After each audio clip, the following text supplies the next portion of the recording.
தாவீத நினைச்சவரே கண்மலை மேல் நிறுத்தினீரே, தானியேல நினைச்சவரே தலை நிமிர செய்தவரே, உங்க அன்புக்கு முன்னால இந்த உலகம் சிறுசுதான், அந்த வானத்தை போல உங்க மனசு பெருசுதான்.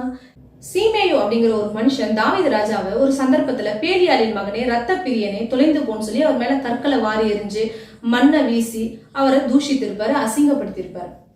அவர் கூட இருந்த அபிசாயின்ற ஒரு மனுஷன் தாவீது ராஜாவை கேட்டிருப்பாரு, இந்த செத்த நாயை நான் தலையை வாங்கிடுறேன் அப்படின்னு சொல்லும் போது கூட தாவீது ராஜா வேணான்னு தான் சொல்லியிருப்பாங்க.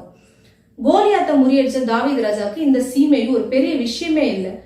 ஆனாலும் ஏன் தாவீது ராஜா இந்த அவமானத்தை சகிச்சுக்கிட்டாருன்னா, கர்த்தர் அவரோட சிறுமையை பார்த்து இது நிமித்தம் இவருக்கு ஒரு நன்மை வரும் அப்படின்னு தான் இவரு இந்த அவமானத்தை தாங்கியிருப்பார்.